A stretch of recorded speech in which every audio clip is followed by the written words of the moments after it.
Hello, welcome to the Sidq Talk, and this is episode 1. Today, we are going to talk about the work needed for financial freedom. Yeah, there's a lot of talk around the subject of work for financial freedom.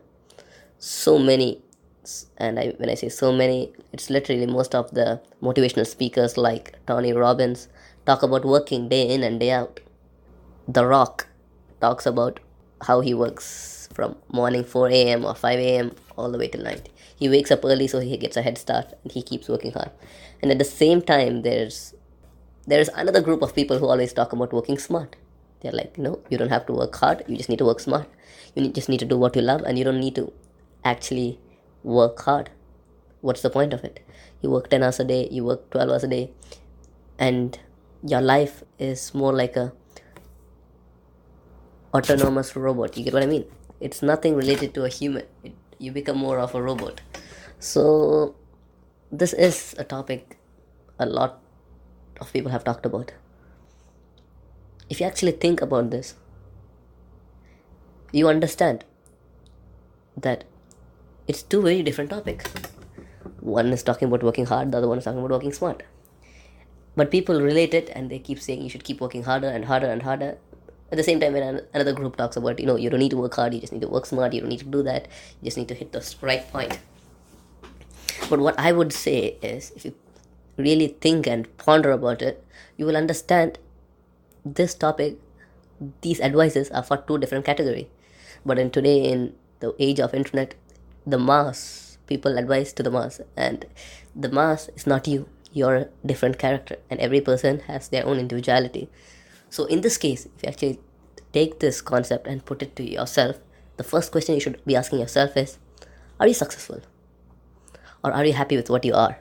And do you want to achieve more? You can be a university student or a normal payday job person, or you can be an entrepreneur, but are you happy with what you get?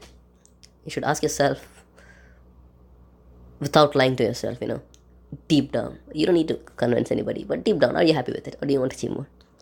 So if you want to achieve more, then you should go to the first advice. You should start working hard. You should start putting 8 hours a day or 10 hours a day or even 12 hours a day. And what is it that you aim for? You should keep working towards it, strive for it, and you should have that commitment. But once you achieve a portion of when I say a portion, it just have to be a little bit. It's like those people who go to the gym and when they see for the first time their fat reducing, they are so happy, they cannot believe it. They become addicts and they just keep going and keep going and keep going. So it's about getting the first piece of that success. Once you get it, you become addicted. After that, you don't need to be told to work 10 hours a day or 12 hours a day. You will do it. It's out of question. But it is for these people who work day in and day out, who have already started getting a part of their success. It's to these people the advice of working smart comes in. They have to outsource a portion of their work. If they are a YouTuber, they can outsource a portion of their YouTube videos. If they are an entrepreneur working in an online, maybe you can say an online clothing shop, they can outsource a part of their marketing, outsource their inventory handling. They can outsource each part, and they can work smarter and save time, because now their time is worth money. But in the beginning, when you are not successful or you're not happy with what you are, your time is actually not worth enough money for you to be working smart and wasting the rest of your day. You should first work towards your time being worth, and then you should think about working smart. So for a person like you or I would say we are on a journey to success. We haven't yet reached where we want to be. And by the way, the success can be anything.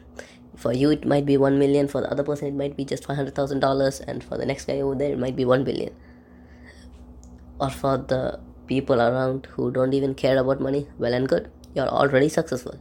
There's no need to run after money if you don't need it. But there's always a minimum amount you need to keep a roof over your head. Anyways, that's a different topic for another day.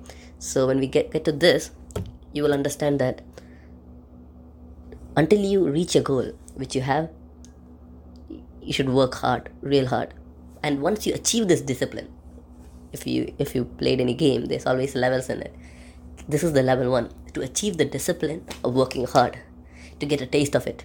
And once you get a taste of it, you go into that addict zone where you keep pumping 10 hours, 11 hours, 12 hours a day. And it is at that point you should start thinking of working smart. So till then, my advice is again same as the other people around there. Work hard. Keep putting in every hour. But once you achieve what you want to achieve, then think about outsourcing. Think about working smart. So it is this phase you should go on. Working hard to working smart. I remember recently hearing a talk by Graham Stephan. Yeah, Graham Stephan on YouTube, where he talks about how he didn't like one of the motivational talks by somebody. I'm not sure who exactly, but what he's trying to say is that that person was working all his life and he didn't have anything to live on. He was just working hard. And he talks about how it's rather better to work smart and put an effort to something that's worth it. But that's not actually true, because he had found a success at an early age. That is why he just have to work less and still make more. But until you know what it is that you like, or what it is that is giving you your monetary funds, working smart doesn't make sense. So yeah, this is all for today. I just wanted to differentiate between working smart and working hard, and that issues and the questions that you will have in your head. So I wanted you to first separate it into two parts or two phases of your life. And in the first phase, where you're on your way to success and you haven't tasted the success yet, you should continue to work hard and put in all your effort.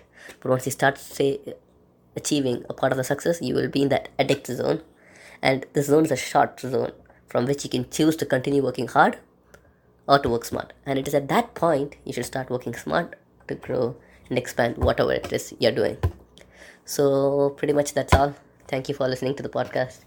And once again, this is Sidq. Have a good day. Thank you.